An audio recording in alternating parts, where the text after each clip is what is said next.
संत लाखों करोड़ों शिष्यों को अपने पीछे लगा कर गर्व महसूस कर रहे हैं कि हम बहुत बड़े संत और मंडलेश्वर बन गए, और ये पता नहीं आपको ज्ञान है नहीं, आप अधिकारी हो नहीं। इतने शिष्यों को आप भ्रमित करके परमात्मा की आत्माओं को कितने अपराधी दोषी बन रहे हो। आपके ऊपर इतना जबरदस्त भार हो जाएगा, आप तो असंख्य जन्मों तक नरक से नहीं निकल पाओगे। तो ये परमात्मा ने भी यह लीला की कि जब देखा 64 लाख से उस समय, आज से 600 650 वर्ष पहले 64 लाख से होना कोई बालकों का काम नहीं, ना कोई मीडिया था, ना कोई ऐसा। और दानक जुलाहे के घर जन्म जिसका, एक गरीब व्यक्ति, आम आदमी की दृष्टि में तो कितने समर्थ थे वो। कैसे उन्होंने लीला करके अपने बच्चों को अपनी शरण में लिया, उनको सत भक्ति दी। लेकिन हम परमात्मा को ना पहचान कर उससे ऐसे ही बिछुड़ते रहे।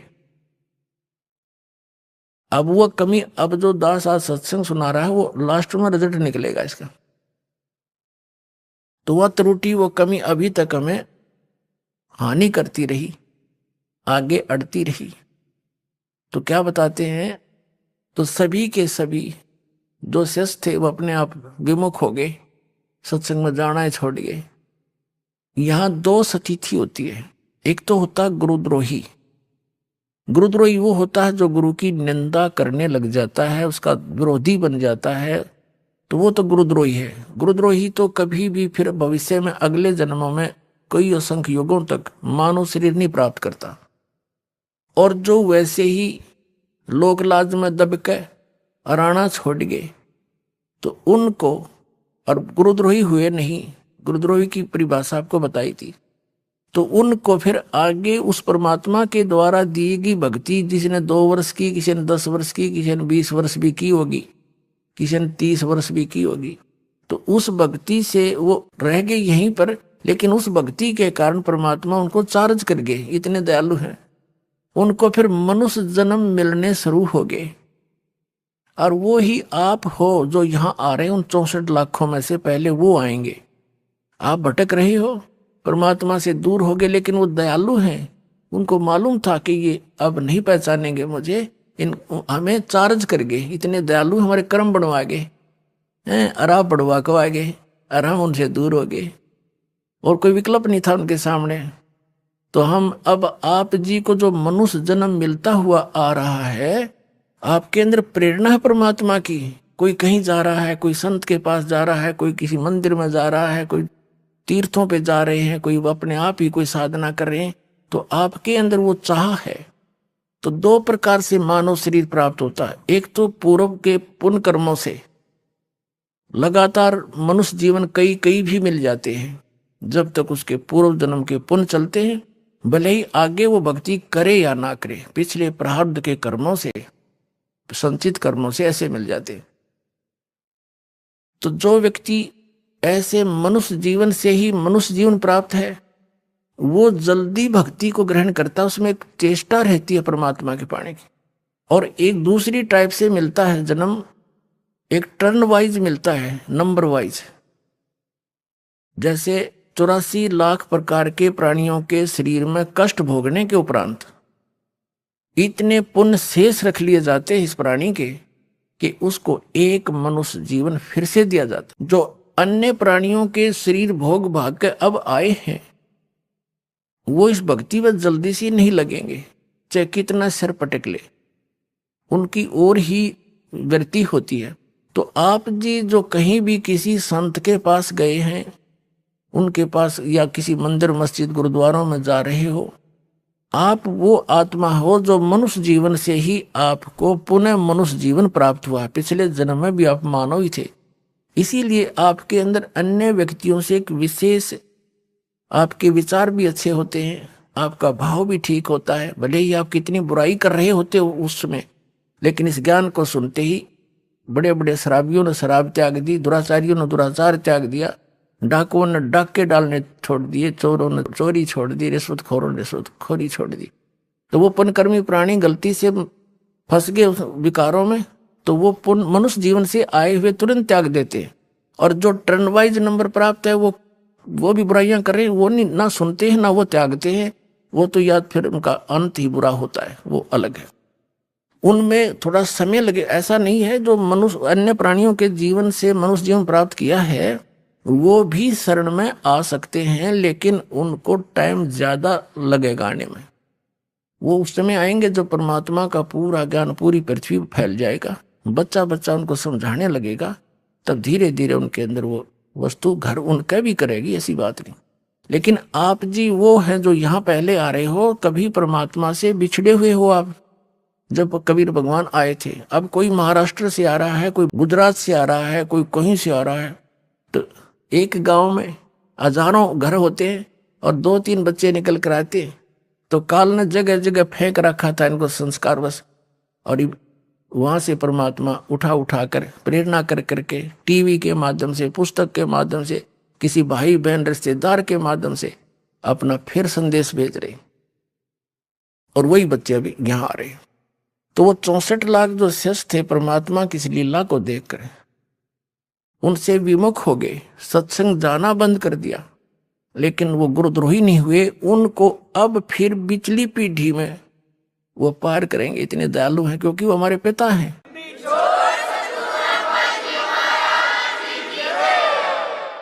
और सोच छलछीदर मैं करूं अपने जन के काज, इन संतों ने सोचना पड़ेगा कि बाहर ने सिर पर धर के ले जाओगे, भगवान भी पटक दिया उन्होंने। अब इन संतों का भार इसी बात से मुक्त हो सकता है, इस दास के ज्ञान को समझें, और त्रुटि है तो दास को बताएं।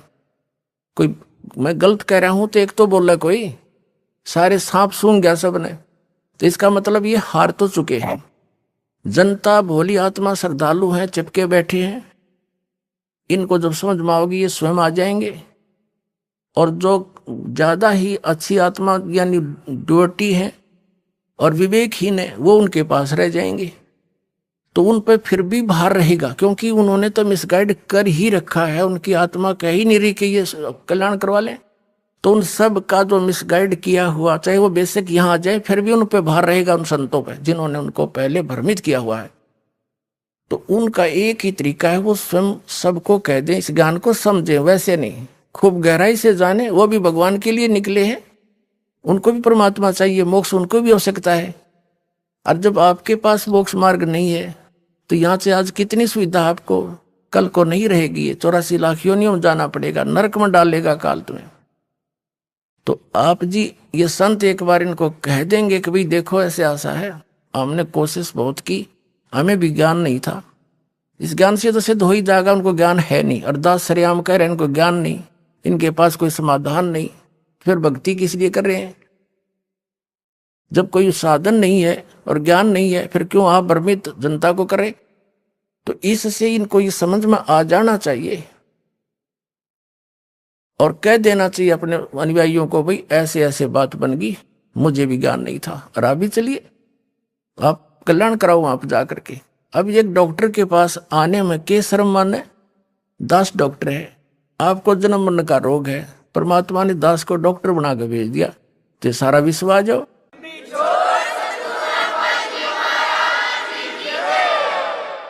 और इसमें बड़े छोटे वाली बात भी नहीं, कोई मान बढ़ाई वाली बात नहीं। दास एक डॉक्टर है, डॉक्टर को क्या भी मान है, उसका तो पैसा है, चाहे लाखों जितना भी वो डील कर सकता, सबको कर सकता है। यहाँ तो आध्यात्मिक मार्ग में चाहे सारा विश्व आ जाओ, ये तो शब्द की शक्ति तो सारे पार हो जाएंगे। और भक्ति करोगे, नियमित रहोगे, थोड़ी सी बात है। और परमात्मा का यथार्थ ज्ञान दास के पास है, संत भी आवे और वही चेले रहेंगे, वही आश्रम उनके भक्ति दास के अनुसार करनी पड़ेगी, और अपना एक दास बनकर रहना पड़ेगा, संत महंत बनकर नहीं रह सकते। फिर तो आपके कर्म बिगड़े रह जाएंगे। बस इतनी सी बात है, कल्याण हो जाएगा सबका। तो वो भार मुक्त हो सकते हैं।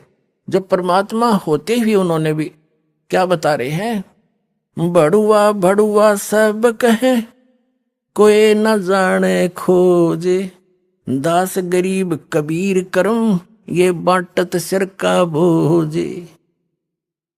अपने सिर से बोझ उतार रहे हैं परमात्मा, फेंक रहे हैं नीचे, पटक रहे हैं।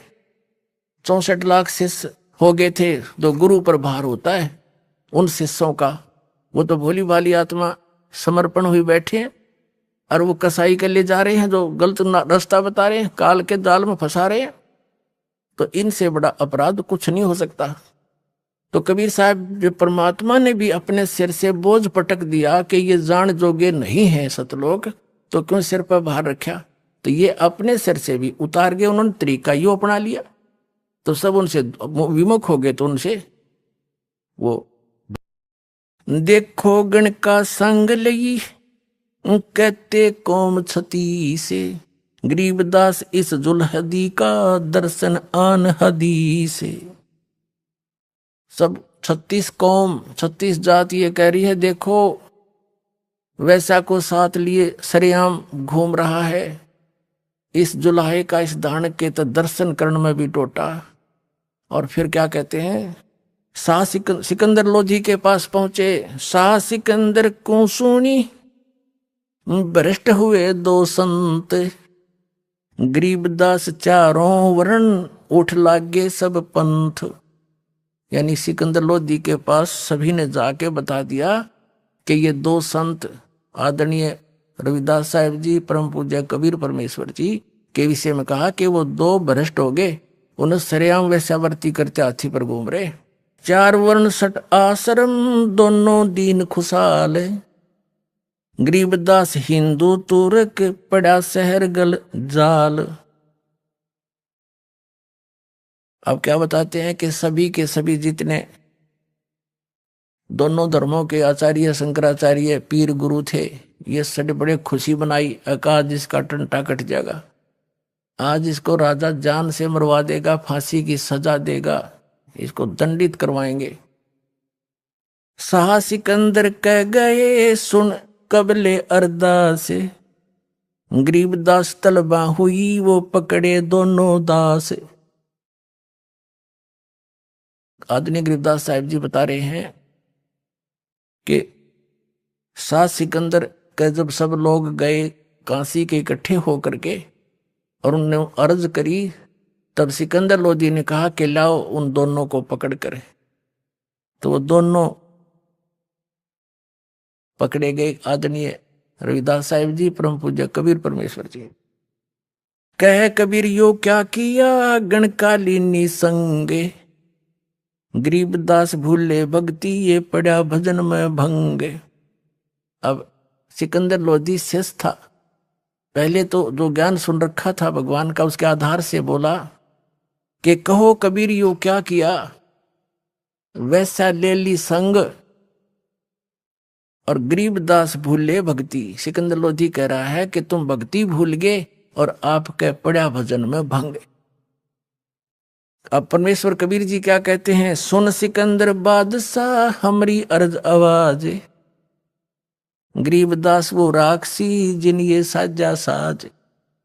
वो तो जानी जान थे, उन्होंने तो जानबूझ कर लीला की थी, और एक दास बनकर कह रहे हैं कि हे सुनो सिकंदर बादशाह हमारी अर्ज आवाज, और गरीबदास वो राक्षसी जिन ये साजा साज। भगवान आप रक्षा करेगा मेरी, जो मेरे से गलती बनी या ना बनी। जैसे सिकंदर लोधी ने शिक्षा दी कि क्या क्या किया कबीर जी आपने, यो वैसा कुछ साथ ले लिया, आपकी भक्ति में कितना हानि होगी। तो परमात्मा एक दास बनकर उतरे थे।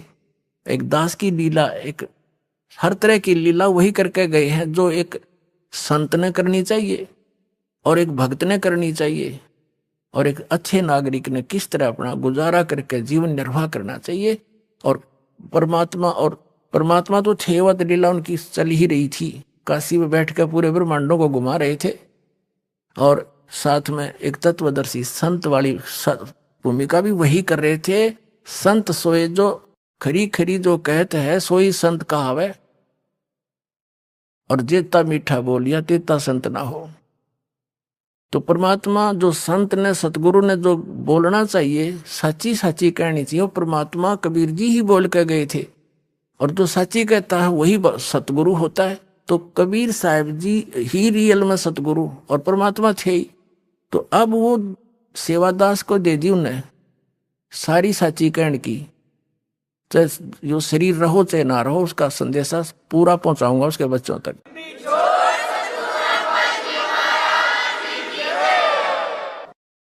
तो यहां परमात्मा खरी खरी कहा करते थे, सारी लीला वही कर रहे थे। और एक राजा के सामने नागरिक और दोषी कैसे बोलना चाहिए, ऐसे बोल रहे हैं। और उनकी दृष्टि में तो दोषी थे, लेकिन वो तो पूर्ण परमात्मा है, समर्थ है, निर्मल है, निर्दोष है। सुन सिकंदर बादशाह हमारी अर्ज आवाज। और कबीर साहब की तरफ से गरीबदास जी कह रहे हैं, गरीबदास वो राक्षसी जिन ये साजा साज, कि मेरा तो भगवान मेरी रक्षा करेगा, जो भी मेरे से हुई सो हुई। अब क्या बताते हैं, फिर क्या किया।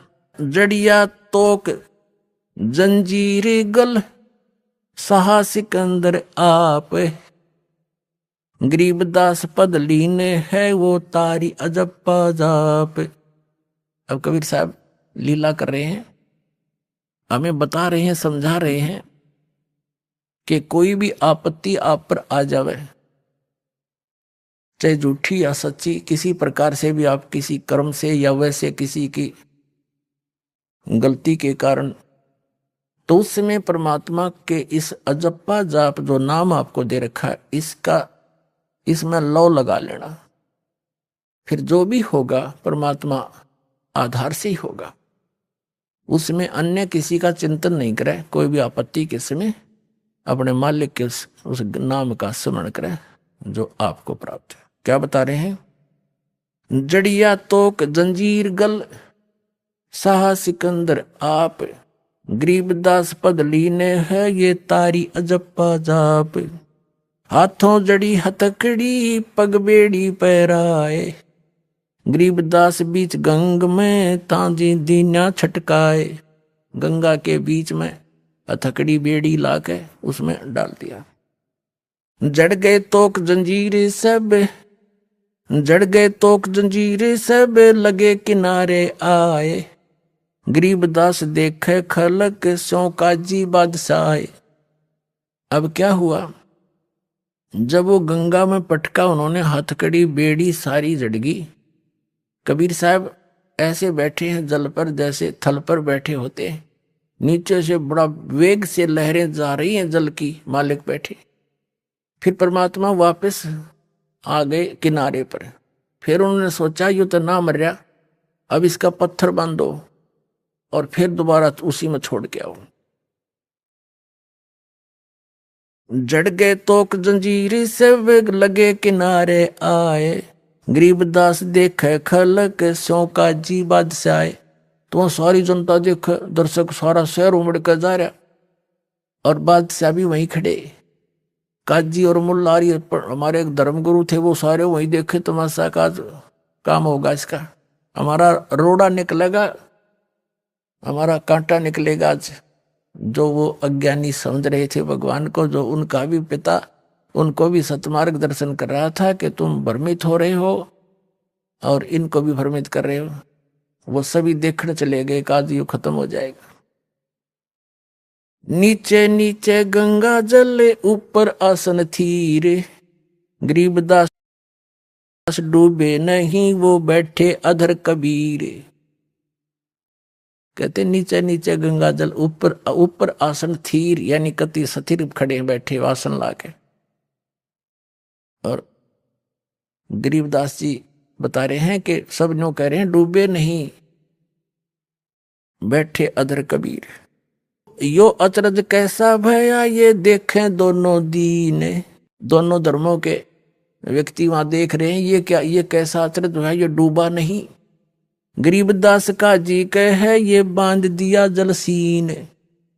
अब ये तुक्के मारे काजी लोग ने कहा इसने इस जल को अपने मंत्र से बांध दिया, इसलिए ना डूब रहा। तुम बांध लो ना, पढ़ो इसका माइक बजा के, है मूर्ख बनाओ दुनिया ने।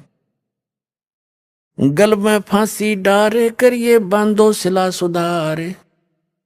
क्या फैसला किया कि इसके गल फांसी लाओ, इसके गल में रस्सा बांध दो मजबूत सा, और इसके गले में भारा मोटा पत्थर बांध दो, यो डबो होगा इसने।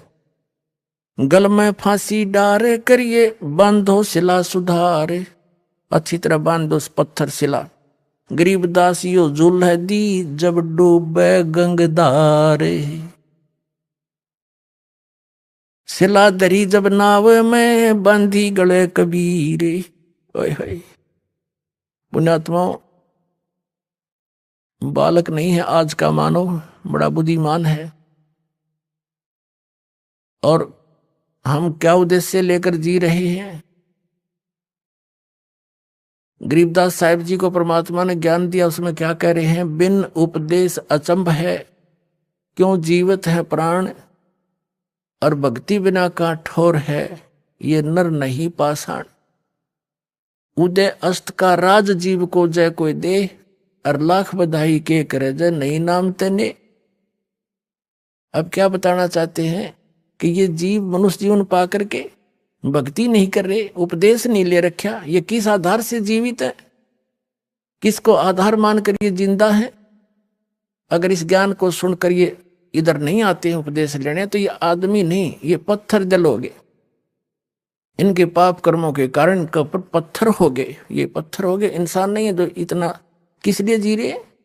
हम इन कार और कोठियों को, बेटा और बेटियों को अपना मानकर जी रहे हैं। कल मृत्यु हो जाए आपकी, क्या उद्देश्य था ये? कल बच्चे आपके सामने मर सकते हैं, ऐसे गंदे लोग में हम रह रहे, क्या यही उद्देश्य फाइनल है?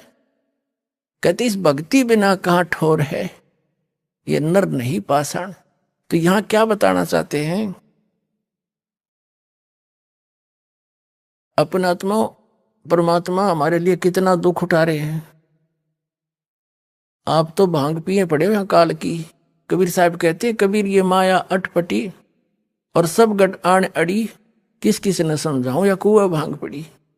काल ने आपका अज्ञान की और यहाँ की झूठे लालच लोभ की, कोई ठीकार बंगले की, या एक ऐसा नशा चढ़ा रखा आपके इस माया का। कहते हैं कबीर साहब के, किस किस ने समझाओ या कुआ भांग पड़ी। ये क्या आप किस लिए किस साल से जी रहे? और 1 मिनट में ना जाने भूकंप आ जा, क्षेत्र का क्षेत्र नाश हो जाता है, और 3-3 पीढ़ी के बनाए हुए मकान वहीं पर उनके नीचे दब कर मर जाते हैं, और फिर बाकी बचे फिर भी कुशल खा कुशल है। यहाँ पर कबीर साहब कहते हैं, झूठे सुख को सुख है ये मान रहा मनमोद, ये सकल चबी ना काल का कुछ मुख में कुछ गोद।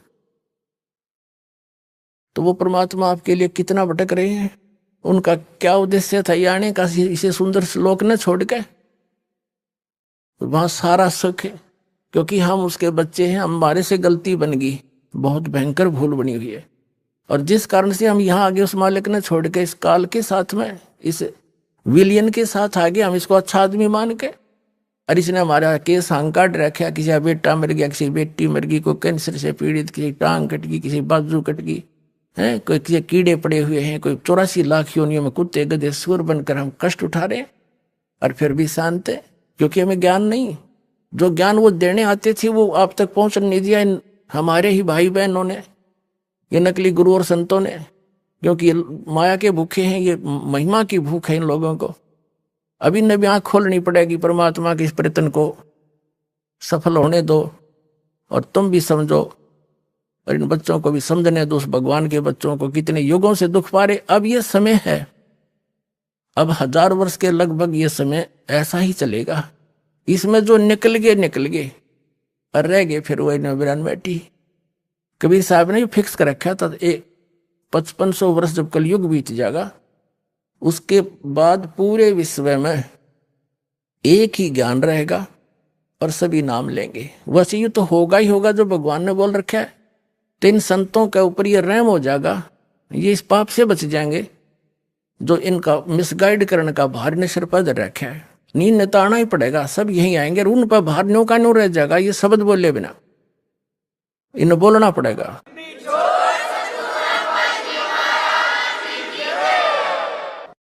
अब हमारे भगवान, हमारे पिता, हमसे गलती बन गई, कहते हैं कोटिक अवगुण बालक कर ही, पिता एक चित नहीं धरही। हमने उनको पीटा, उनको बड़ुआ कहा, उस पर तोप के गोले चलाए, पत्थर मारे। वो भी तो सारे उसी के बच्चे थे जो हिंदू और मुसलमान वहां खड़े थे। अब परमात्मा काल ने हमारे को डिवाइड करके एक दूसरे का दुश्मन बना रखा है, ताकि ये भगवान के निकट ना चले जा, अपनी अपनी साधनाओं को उत्तम मानकर एक दूसरे के साथ मत्था पचाई करते रहे और भूल जा भगवान को। तो पुण्यात्माओं, आज का मानव बालक नहीं है। परमात्मा ने शिक्षा इसीलिए दी है तो भगवान पहचान सको आप, न इसकी कति आवश्यकता नहीं है। इसने बेईमान बना दिए हम और बकवादी बना दिए। आप देखो इन बड़े बड़े शहरों में नौकरियां उच्च घराने की लड़की हैं, वो नंगी ना ढकी ऐसे सरेआम घूमती हैं। यही विकास है क्या? गिरावट है ये मानव की। अज्ञानता के कारण हम उनको अच्छे पढ़े पिला, ये तो एजुकेटेड सोसाइटी है, खाक एजुकेटेड है, जो इसे बेहुदे ढंग से इसे बूढ़े लाल होठ करके हैं और पता नहीं कैसे घूमती है। क्लबों में जाते हैं, शराब पीने लगी लड़कियां। तो इस शिक्षा ने ये दिया हमारे को, नाचना गाना ये टेलीविजनों के माध्यम से सारी कोरी बकवाद भरी जा रही है। अब इसको समाप्त किया जाएगा इस ज्ञान से। इन टीवियों के ऊपर एक दिन वो आएगा, पूरा सत्संग मालिक का चला करेगा, ये बकवाद बंद हो जाएंगी, वो दिन दूर नहीं है।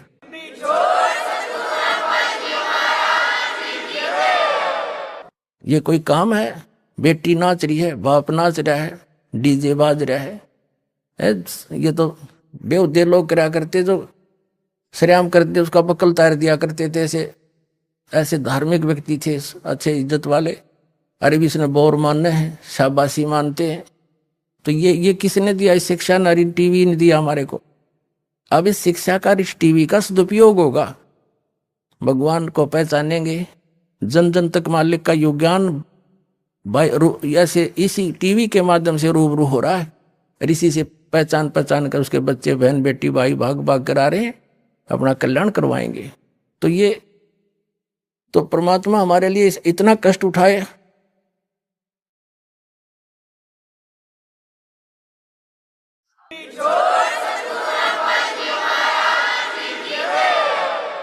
और हम उनको पहचान नहीं रहे हैं, ये हमारी बहुत बड़ी भूल है। इस भूल को अब समाप्त करो। असंख्य युग हो गए यहां धक्के खाते हैं। परमात्मा कहते हैं कोट जन्म तन भरमत हो गए, कुछ नहीं हाथ लगा रे, कुकर सुकर खरबया बोरे, कौआ हंस बगाए। अपने आत्माओं, जिसको नशा हो वह व्यक्ति चाहे जून के महीने में पंजाब राजस्थान हरियाणा यूपी के क्षेत्र में और बाहर पड़ा हो, पसीने में पसीना हो रहा हो, रेत उसका लगा हुआ हो, उसको कोई कहे भाई तू बहुत दुखी है, उठ ले यहाँ से, चल तुझे छाया में बैठाता हूँ, और वो कहता है जोड़ दे मौज हो रही है। तो आज हम इस स्थिति में है, इस गंदे लोक के सुख को हम सुख मान रहे हैं, हम शराबी की तरह पड़े इसके अंदर। और जब यह भांग उतर जाएगी आपकी, या शराब उतर जाएगी इस तत्व ज्ञान से, आपको नरक दिखाई देगा सतलोक की तुलना में। क्योंकि अभी हमें ज्ञान न ठीक नहीं मिला।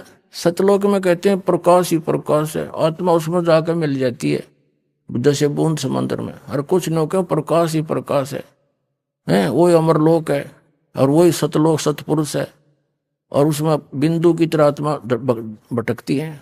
ये कोई ज्ञान है? क्या रुचि बनेगी वहां जाने की? और जिन महापुरुषों ने परमात्मा को देखा, अपने गवाह बना के मालिक ने वापस छोड़ा, उन्होंने सारी स्थिति बताई है। वहां ऐसा ही सृष्टि है, वो शरीर ऐसा नहीं है, वो बगैर नाड़ी तंत्र का शरीर है, उसमें वृद्ध अवस्था नहीं होती। वहां सतलोक एक पृथ्वी है, सफेद उसका कलर है, जैसे रेई देखी हो आपने, उसमें सफेद मिट्टी हो जाती है। तो वो परमात्मा की वहां सफेद मिट्टी है, लेकिन वो रेही नहीं, गजब की बहुत ज्यादा चमकीली है, जैसे बालू रेत है कि किसी तरह का, इस तरह की वो पृथ्वी अलग है, सफेद है, चमकदार है। और वहां पर सब सृष्टि है, बाग बगीचे हैं, हीरे पन्नों के वहां पहाड़ हैं, यहाँ तो पत्थरों के पहाड़ हैं। और गंगा जैसी दरिया वहां पर हजारों बह रही है, वो जल कभी खराब नहीं होता। इस गंदे लोक में ये गंगा दरिया का जल यही खराब नहीं होता। ये एक सैंपल दे रखा परमात्मा ने, अपने सतलोक से भेज रखी है यहाँ, और वो आपके लिए कि विश्वास हो जाए कि वहां ऐसे मटेरियल है, वहां ऐसे पदार्थ हैं, कभी नष्ट नहीं होते। तो उसको छोड़कर तुम यहाँ आ गए, उस सुख को देखकर ही हम उसको परिचित होकर वहां रुचि बनेगी। अब जैसे किसी का गांव में छोटा सा प्लाट हो और उसने चंडीगढ़ के में को प्लाट बता दे कि वहां ऐसा चल में तुझे इस तरह मिलता है, ये फार्म भर दे, कौन ना भरेगा? क्योंकि वो देख चुका है। तो मिनट में भरे, फटाफट जा बैठे उठे छोड़ के उस गाँव वाले छोटे से घर ने। तो ऐसे ही जब आपको इतना ही विश्वास दास दिला देगा कि सचमुच वो ऐसा है, तब आपकी अपने आप रुचि बनेगी। या तो आपका रहना नहीं, चाहे करोड़पति है, चाहे 20 कोठी बना रहा है, 1 मिनट में मृत्यु होगी, कुत्ता बनकर उस कोठी के बाहर बैठा पाओगा। तो ये अपनी कैसे हुई? ये तो मूर्ख बना रखे अपने को। तो ये आपका विश्वास होगा इस बात का। तो भगवान हमारे लिए भटक रहे हैं, क्या क्या कष्ट उठा रहे हैं, और हम फिर भी आंखें नहीं खोल रहे। तो अब जागना पड़ेगा अपने। बहुत समय हो गया इसकी काल की भूल भुलैया में।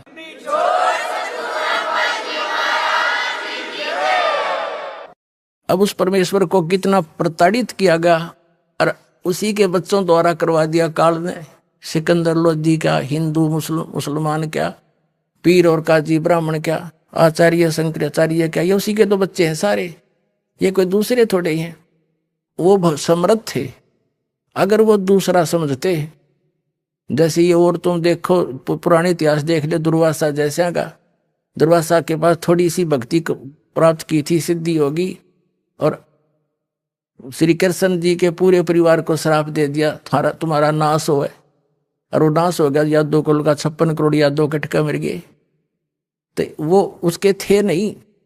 और कबीर साहब समर्थ थे, दुर्वासा जैसे तो उसका पास सिंह भी नहीं, समर्थ शक्ति है वो। और उन्होंने किसी को बद्दुआ भी नहीं दी। अब वो किसने बद्दुआ दे, किसने मारे? वो सारे उसी के बच्चे थे। अब जिस पिता ने यूं मालूम है कि मेरे बालक है शराब पी कर चाहे लठ मार रहा पिता के, वो अपना न सोचेगा, इसका उतरेगी जब समझेगा, मैंने पहचान लेगा। तो अब ये तो हम ऐसे थे, इस काल ने ऐसे बना दिए। और परमेश्वर कबीर जी ने किसी को बद्दुआ नहीं दी, ना तो वह सारा 1 मिनट में नामो निशान नहीं पाता उनका, क्योंकि वो किसको श्राप दे और किसको बद्दुआ दे। अपने बालकों को कभी बद्दुआ दी नहीं जा सकती माता पिता पे, ये सत्य मान लो। चाहे ऊपर ले मन तक गाड़ी भी दे दे कोई, लेकिन जब दुखी होगा, जब रोना आया करे उसने। तो ऐसे ही उन्हें हमारे दुख का पता है कि भांग पी कर मेरा पीछे पड़ रहे हैं, और अपनी समर्थता दिखानी थी। भगवान अगर आम व्यक्ति होता, संत होता, तो मर जाता दरिया में इतना कुछ करने के बाद, और फिर भी न्यो के न्यो रहे, और फिर भी आंख ना खुली। मरा नहीं, सारे तो अटकल अपना ली सारे तरीके, तो फिर भी ना मानना। ये दानक दुल्हा भगवान है, क्योंकि दुल्हा उसमें था ना, गरीब था। और ये राजा होता रामकृष्ण ने रापा मान लिए, 5-4 घट दिए, 2-4 मार दिए, अरे आपा भगवान से दोगे? ये तो 2 लठ मार के कोई किसान बना लिया। यहाँ के तो नियम यहाँ पर है। और ऐसे भगवान से दोना, ये है समर्थता का खेल। देखियो कबीर साहब को परमात्मा सिद्ध करना, क्योंकि परमात्मा थे ही। अबदास को वो पर दया बख्शी, वो अपनी सारे लक्षण बताए। आज के जमाने में कबीर साहब को परमात्मा सिद्ध करना बालकों का खेल नहीं। और यूं ही हो गया, क्योंकि समर्थ थे, सच्चाई थी। सिला दरी जब नावे में बंदी गले कबीर, गरीब दास फंद टूटे कर ना डूबे कबीर, ना डूबे जल नीर। परमात्मा के गले में पत्थर बांध दिया, और वो जब गंगा में डाले तो वो पत्थर टूट गया गले से। मालिक बैठ के नो जल के ऊपर दोबारा, और वो पत्थर जो था वहां से चलकर समुद्र, इसको ऊपर जल के ऊपर से चलकर वो पत्थर की शिला जहां सिकंदर लोधी खड़ा था उसकी तरफ आई, नोखा काट ठानती, जैसे नौका चला कर इंजन वाली, और आके उसके धड़ाम देसी लगी किनारे पे। सिकंदर 10 कदम पीछे गया, और फिर भी ना समझ में आई, पत्थर तिरका आवे। और भगवान ये डूबे नहीं तो और क्या क्या जुल्म किया इन्होंने। शिला चली सा और को देखत का ख्याल, गरीबदास कबीर का आसन अदर हमाल। मालिक तो दरिया पर बैठे हैं जल के ऊपर, और वो पत्थर जो गढ़ में बांध रखा था वो टूट कर मालिक के गल से और पानी के ऊपर से सिकंदर लोधी सा की ओर भागी आई। फिर कहते हैं गुस्से में आकर बोले तीर मारो, बाण गोली मारो इसके। तीर बाण गोली चला ये तोप रख लो सोरे, तोब गरीबदास उस जुल्हदी के एक गई नहीं और। जिसको तुम जुलाहा कहते हो, जिसको आप एक कवि मानकर उसकी फाइल को बंद किए बैठे हो, उसकी महिमा आदरणीय गरीबदास साहिब जी आंखों देखी और उनके द्वारा प्राप्त दृष्टि से तुलसीदास जी की तरह यथार्थ करे। कहते हैं 3 तीर बाण गोली चलाएं और तोप रैक लो शोर। गरीबदास उस जुल्हदी के यानी उस दानक के जुल्हे के एक गई नहीं और उसकी ओर एक भी नहीं गई गोली, उड़े फिस इधर फिर आकाश में हो जा, खूब निशाना सान नौकर दिनू जा। अब क्या बताते हैं, अधर धार गोले बह ये जल के बीच गबाक। गरीबदास उस जुल्दी पर शस्त्र छूट लाख, यानी लाखों लोग, सेना भी आ गिर, सब पुलिस पालिस भी आ गिर, आम व्यक्ति भी जो दुश्मन थे वो ले आए, तीर का काट के कोई गोली मारे।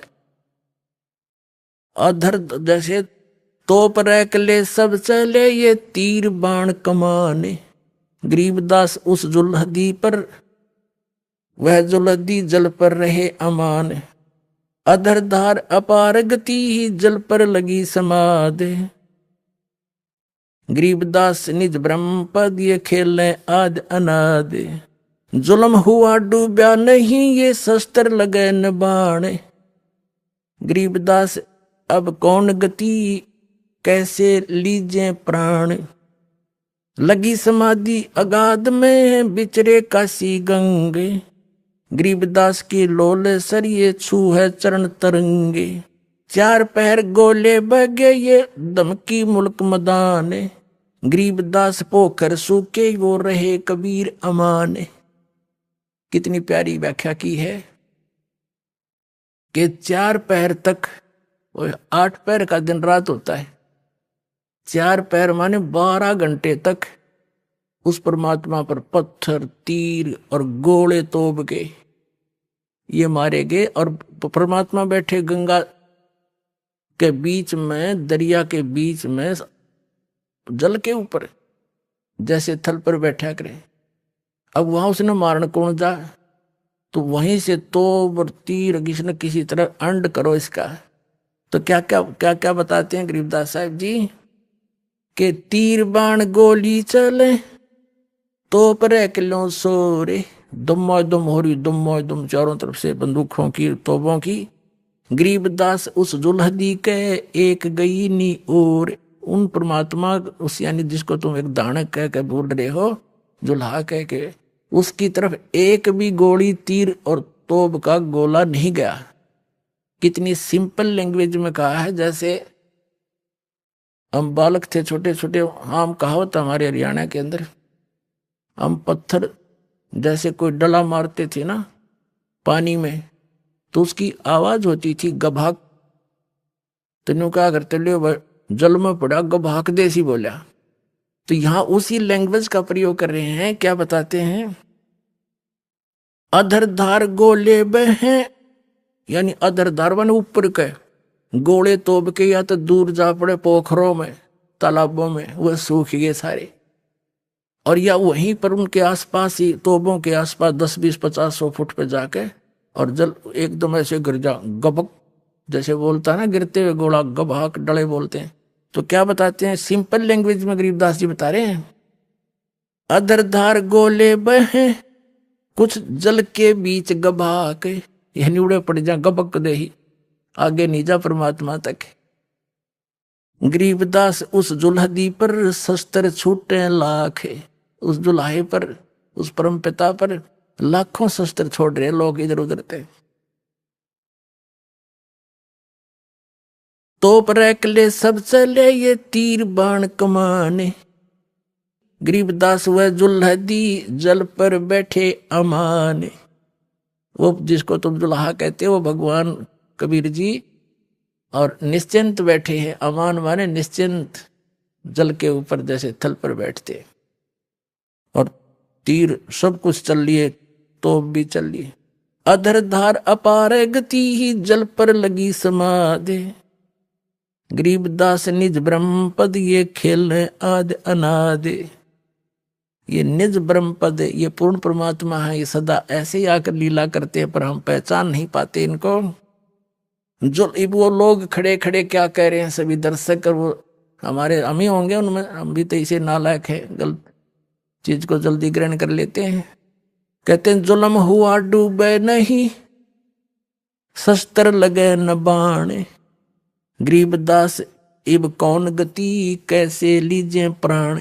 सारे थक लिए जब नौके के ऊपर, कैसे मारे इसको, सारा कुछ करके देख लिया, इसके प्राण कैसे अंत करें। जुल्म हुआ डूबे नहीं, वो नौके जुल्म हो गया तो डूबता भी कोई नहीं, अन्ना मरता, अब इसको कैसे मारे, कैसे प्राण लेवे इसके। जुल्म हुआ बूढ़े नहीं, कोई शस्त्र लगे न बाण, ना कोई शस्त्र लगता इसके, ना कोई बाण लग रहा। तो गरीबदास इब कौन गति, और कैसे लेवे प्राण। लगी समाध अगाध में वो बेचरे काशी गंगे, गरीबदास के लोले सर ये छू है चरण तरंगे। परमात्मा बैठे हैं और गंगा की तरंगे लहरें परमात्मा के चरणों को छू छू कर चल रही हैं, और वो परमात्मा ऊपर बैठे जल के। चार पैर गोले बगे, चार पैर तो कहते गोले दागे इन्होंने तोब के।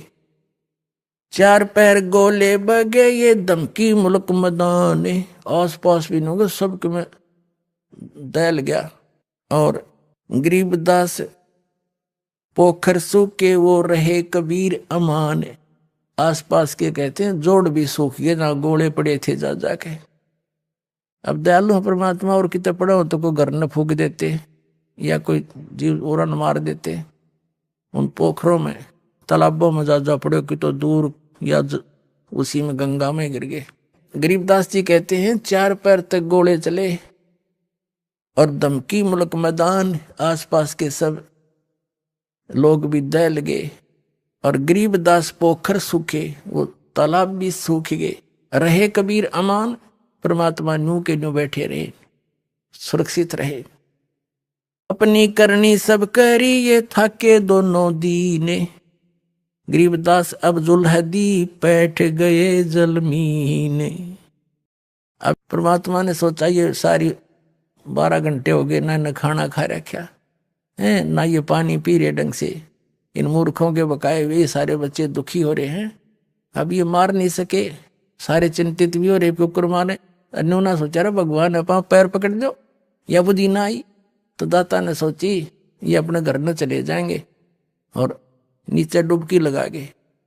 सब ने खुशी मनाई, लाडू बांटे, मर गया, फिर गया रेती रेग, यानी भी गंगा में दब जाएगा लहरों के नीचे, इसके ऊपर रेत फिर जाएगी सदा के लिए खत्म। सब जामो अपने खूब मुंह धो धोकर खूब मिठाई बांट रहे हैं।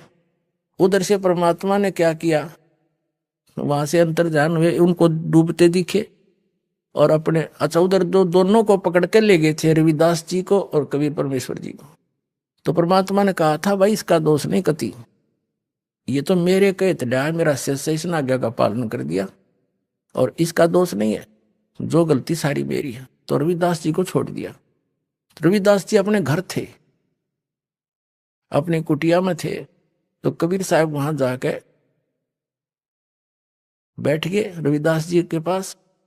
उन सब ने देखा कि वो तो डूब डाब लिया, खूब मिठाई मुठाई बांटर, गांव में गीत सुरीले। फिर उनके मन में आया कि रविदास जी का करते हुए भगवान आ रहा है, चलो अब उसको पूछते तेरा भगवान कहाँ है। तो उसके पास गए, सारे इकट्ठे हो गए, पूरा ग्रुप का ग्रुप, टोल का टोल, झुंड का जुलूस का जुलूस, और जाके कहने लगे रविदास हाँ जी, बाहर खड़े हुए आके, हाँ जी कैसे आए, कि कहा तेरा भगवान, वो डूब गए, फिर गए उसके ऊपर रेत। किसके विषय में कह रहे हो? रविदास जी बोले किसके विषय में बोल रहे हो आप? कि तेरे कबीर के बारे में। क्या हो गया उनको कि वो डूब गए जल में, दरिया में। रविदास जी कहते हैं आ जाओ, ये बैठे, देख ये मेरे भगवान ये बैठे।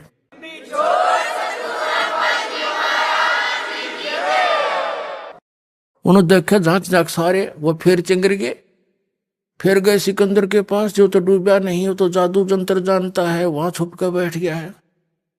फिर पकड़ ले आए, खूनी हाथी से मरवाओ इसको अपने सामने, जब विश्वास होगा हमारे। अपनी करनी सब करी ये थाके दोनों दीन। परमात्मा की द्रुपति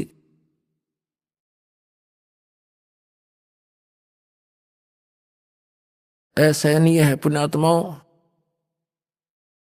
और वो किस लिए दुखी हुए? आपके लिए, हमारे लिए। अब पहचानो उस बालिक को। आइए अब हम उन श्रद्धालुओं के अनुभव जानते हैं जो जगत गुरु तत्वदर्शी संत रामपाल जी महाराज जी से दीक्षा प्राप्त कर चुके हैं तथा उनके द्वारा बताए गए भक्ति मार्ग पर चल रहे हैं। नमस्कार सर। नमस्कार सर जी।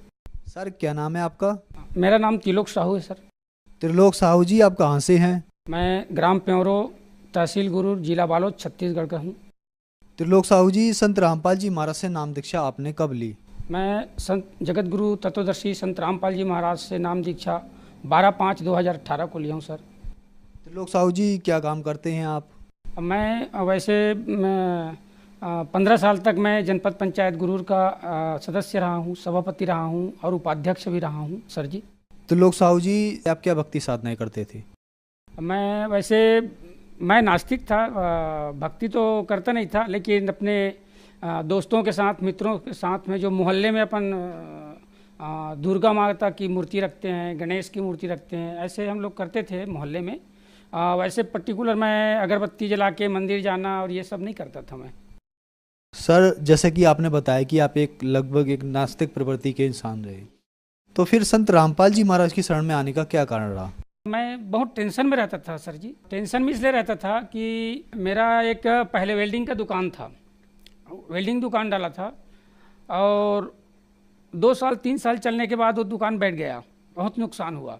तो ऐसे में जिस भी चीज़ में मैं व्यवसाय में हाथ डालता था वो कुछ दिन चलने के बाद बंद हो जाता था।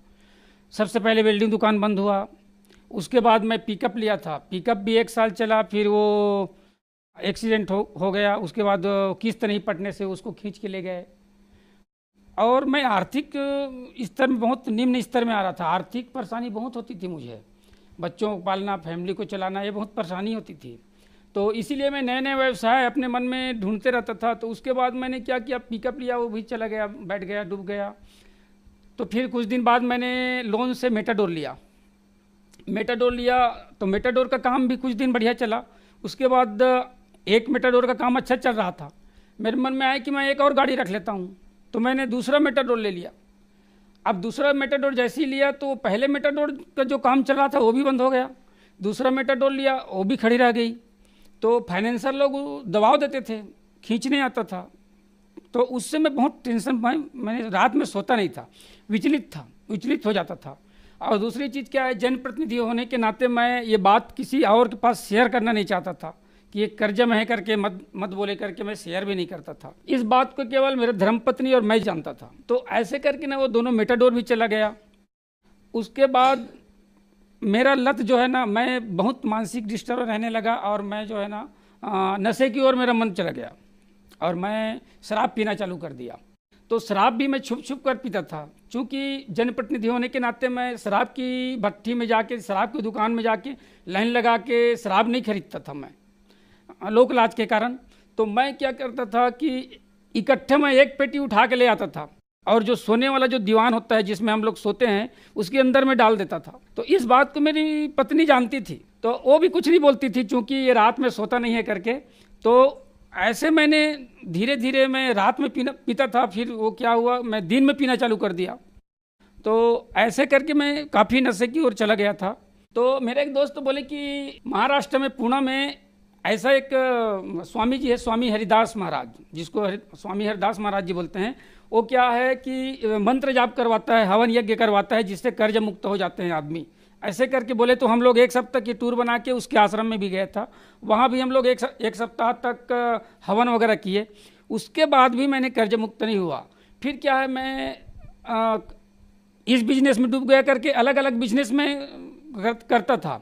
उसके बाद क्या किया, मैंने गौशाला का चयन किया, गौशाला मैंने लोन में गौशाला उठाया, तो इससे भी बहुत नुकसान हुआ, उसको भी बंद करना पड़ा। तो उसका 18 लाख रुपया लोन मेरा बकाया हो गया। तो ऐसे करके मैं 30 लाख रुपये कर्जे में चला गया और 30 लाख रुपया मैं उसको पूरे एक रजिस्टर में लिख के रखा था और उसको मैं पढ़ता नहीं था। जैसे ही मैं रजिस्टर को पढ़ता था दिमागी टेंशन होता था, मैं सो नहीं पाता था। तो और बार बार मेरा दिमाग कोई कर्जे के प्रति जाता था। तो मेरा 2 गारंटर बने थे मेरे दोस्त लोग। तो बैंक किस्त नहीं पटने से क्या है कि उनके भी खाते को लॉक कर दिया बैंक। पैसा तो जमा होता था लेकिन वो लोग निकाल नहीं पाते थे। तो वो लोग क्या है मेरे घर में आके मुझे दबाव बनाना चालू कर दिए कि आप लोन पटाओ, लोन पटाओ। तो जगत गुरु तत्वदर्शी संत रामपाल जी महाराज जी के बारे में मेरी जो बड़ी माँ है, जो पहले ही संत रामपाल जी महाराज जी के शिष्या हैं, उनके माध्यम से हमको पता चला कि इस संत की बताए हुए भक्ति विधि साधना या मंत्र जाप करने से आदमी जो है समस्याओं से मुक्ति मिलती है, ऐसा करके उनके द्वारा पता चला सर। मैंने कुछ दिन तो मोबाइल में संत रामपाल जी महाराज जी का सत्संग सुनना चालू कर दिया। मैं रोज सुबह शाम सत्संग सुनता था। तो उससे क्या हुआ कि एक जगह संत रामपाल जी महाराज ने सत्संग में बता रहा था, मोबाइल में मैं सुन रहा था, तो कि अगर आप मेरे बताए हुए भक्ति विधि से आप मर्यादा में रह करके भक्ति करोगे मेरे बताए अनुसार, तो मैं आपके घर को सुखों से भर दूंगा। ऐसा एक जगह सत्संग में उन्होंने बोला है। तो वो मेरे दिमाग में बैठ गया।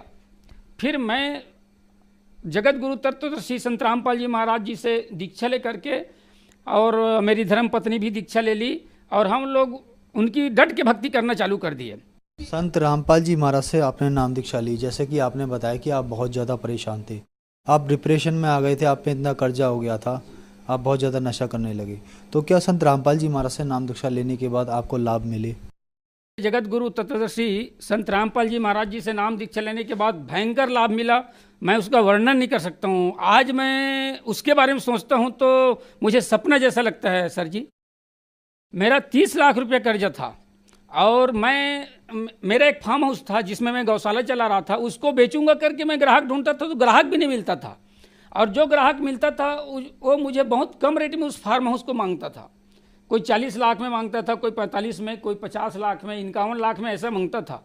मैंने जगत गुरु तत्वदर्शी संत रामपाल जी महाराज जी से प्रार्थना लगवाई कि हे मालिक, हे बंदी छोड़ सब की आप जो है दुनिया के दुख को दूर करने वाले हैं, आप सबके कष्ट दूर करते हैं, मुझ दास पर भी दया करें करके मैंने प्रार्थना लगाया। प्रार्थना लगाने के बाद वहाँ से प्रार्थना आया कि परमात्मा आप पर दया करेंगे, ऐसे वहाँ से प्रार्थना आया। उसके बाद सर जी, जिस फार्म हाउस को मैं कर्जा छूटने के लिए बेचना चाहता था, वो फार्म हाउस को लोग 51 लाख, 45 लाख, 40 लाख में मांगते थे। अचानक एक दिन क्या हुआ कि जिसको मैं जानता भी नहीं था, उस फार्म हाउस को लेने के लिए बाहर से लोग आ गए, और मैं उसको 55 लाख में बेचूंगा करके मन में ठान रखा था, और 55 लाख में एक आदमी से बात भी किया था, लेकिन वो 1 साल तक उसको रजिस्ट्री नहीं कराया। लेकिन जैसे उनकी डेट पूरा हुआ उनके एग्रीमेंट का, दूसरे दिन दूसरे ग्राहक जिसको मैं कभी देखा भी नहीं, जानता भी नहीं, वो मेरे फार्म हाउस को लेने के लिए आ गया। तो मैं उनको मजाक में रेट बता दिया कि मैं इनको 70 लाख में बेचूंगा करके, मैं ऐसे ही बोल दिया, चूंकि ये तो खरीदेगा नहीं करके मैं सोच रहा था। लेकिन वो क्या है, उसको देखने के बाद उसको पसंद आ गया। फिर दूसरे दिन फिर आ गए वो लोग, 4-5 लोग, और बोले कि हम आपके फार्म हाउस को खरीदने के लिए आए हैं, कितना में बेचना है वास्तविक बताइए। तो फिर सौदम उन लोग सौदम बैठ गए, और सौदम बैठने के बाद मेरे जिस फार्म हाउस को 55 लाख और 51 लाख 45 लाख में मांगते थे, उस फार्म हाउस को उन्होंने 66 लाख रुपए में लिया सर जी। 66 लाख रुपए में लिया तो मेरे एकदम मन जो है दृढ़ता आ गया मेरे अंदर, और मैं उस बंदी छोड़ को बार बार धन्यवाद मैं ज्ञापित किया, हमारे पूरे परिवार ने ज्ञापित किया, और मैं अंतरात्मा से हम लोग एकदम गदगद हो गए सर जी हम लोग कि इतना बड़े दया उन्होंने हम पर कर दिया। बंदी छोड़ तत्वदर्शी संत रामपाल जी महाराज ने इतना बड़े दया किया कि हम लोग गुरु जी का एक सत्संग जो बताया कि मेरे बताए हुए भक्ति साधना करिए, भक्ति विधि से करिए और मर्यादा में रहिए, तो मैं आपके घर को सुखों से भर दूंगा बोला है। तो वो पूरा सुख आज मुझे मिल रहा है सर जी, पूरा सुख मिल रहा है। वो फार्म हाउस मैंने 66 लाख में उन्होंने खरीद लिया, और 15 दिन के अंदर रजिस्ट्री करवा लिए। मैंने पूरे कर्जे छूट दिए, और कर्जे छूटने के बाद और पैसा बच गया मेरे पास। आज उस पैसे से मैंने एक प्लाट लिया 7.5 डिसमिल का, और हीरापुर बालोद में 7.5 डिसमिल का और प्लाट लिया, और उसी घर को आज मैं पक्की घर बनवा दिया है। जगत गुरु बंदी छोड़ सदगुरु रामपाल जी महाराज की इतनी कृपा हुई है कि आज मैं उसको पक्की घर बना लिया हूँ। और जैसे ही मैंने ज़मीन, वो प्लाट बिका है, ज़मीन हम लोग खरीदे हैं, उसके बाद मेरे बड़े वाला लड़का जो है, जो वो भी पहले नशे की आदी हो रहा था, आज उसका वो भी दीक्षा ले लिए हैं। हमारे पूरे परिवार हम लोग दीक्षा ले लिए हैं। और उनका जो है वो न्यायालय में सर्विस करता था, तो उसमें संविदा में था। जैसी हम लोग वो प्लाट बिका है तो उनका रेगुलर हो गया, उनका वेतन भी बढ़ गया। और जैसे ही मैंने प्लाट लिया, घर बनाना चालू किया, घर जैसे ही बन रहा था तो घर बनते बनते 1 महीना हुआ था तो दूसरा छोटा वाला लड़का का भी नौकरी का ऑर्डर आ गया परमानेंट का, और वो भी दुर्ग न्यायालय में अभी कर्मचारी है। दोनों लड़के मेरे न्यायालय में हैं और हम पूरे परिवार नशे से दूर हैं, उनको अच्छी सैलरी मिल रही है। और हम लोग हमेशा कर्ज में रहते थे, 5,000 की जरूरत पड़े तो मांगना पड़ता था दूसरे को। आज बंदी छोड़ जगत गुरु तत्वदर्शी संत रामपाल जी की इतनी कृपा हुई है, सर्व सुख हमको दे रहा है, और आज हम पैसे देने के लायक है, मांगने के लायक नहीं है। इतना दया हम लोग को पर किया है। सर, जैसे कि आपने बताया कि आपके ऊपर बहुत ज़्यादा कर्जा हो गया था, आप डिप्रेशन में चले गए थे, आप नशा बहुत ज़्यादा करने लगे थे, तो क्या संत रामपाल जी महाराज से नाम दीक्षा लेने के बाद आपका नशा छूटा? हाँ, संत रामपाल जी महाराज जी से नाम दीक्षा लेने के बाद सर जी मुझे ताज्जुब हुआ। मैं कई बार नशा छोड़ने के लिए उसको मैं संकल्प भी ले लेता था, लेकिन छूट नहीं पा रहा था। लेकिन संत रामपाल जी महाराज की बताए हुए साधना में, उनकी भक्ति में, उनके मंत्र में इतना पावर है कि जैसे ही हम लोग दीक्षा लिए तो उस नशे की तरफ ध्यान ही नहीं गया। और मैं दिन भर में 20 पान भी खा लेता था, तंबाकू भी खाता था, वो सब छूट गया मेरा, और टेंशन फ्री हो गया मैं, और हम पूरे परिवार सुख शांति सभी जीवन यापन कर रहे हैं। सर, संत रामपाल जी महाराज से नाम दीक्षा लेने के बाद आपको अथाह लाभ मिले, लाभ ही लाभ मिले, तो जो दर्शक आज आपको टीवी पर देख रहे हैं और वो भी परेशान हैं, संत रामपाल जी महाराज से नाम दीक्षा लेना चाहते हैं, तो कैसे ले सकते हैं? सर जी, आज बहुत ही आसान हो गया है। सब भी पढ़े लिखे समाज हैं, पढ़े लिखे लोग हैं। अभी जगत गुरु तत्वदर्शी संत रामपाल जी महाराज जी से नाम दीक्षा लेना इतना आसान है, चूँकि अभी टीवी में विभिन्न चैनलों में जगत गुरु तत्वदर्शी संत रामपाल जी की सत्संग आता है, उसमें लाइव चलता है, फेसबुक में भी आता है, यूट्यूब में भी आता है, सोशल मीडिया में भी जगत गुरु तत्वदर्शी संत रामपाल जी महाराज जी का सत्संग चलता रहता है। तो ऐसे विभिन्न चैनलों में जो पट्टी चलती है, पीली पट्टी, उसमें उनका फ़ोन नंबर, कॉन्टैक्ट नंबर सब दिए रहते हैं। उनसे भी आप कांटेक्ट करके जगत गुरु तत्वदर्शी संत रामपाल जी महाराज जी से नाम दीक्षा लेकर के आप अपने परिवार को नशे से बचा सकते हैं, अपने घर को आर्थिक परेशानी से बचा सकते हैं, आप एक अच्छे से जिंदगी जी सकते हैं पूरे परिवार के साथ। त्रिलोक साहू जी, हमारे चैनल के दर्शकों को अपने अनुभव बताने के लिए आपका बहुत बहुत धन्यवाद। सच साहब।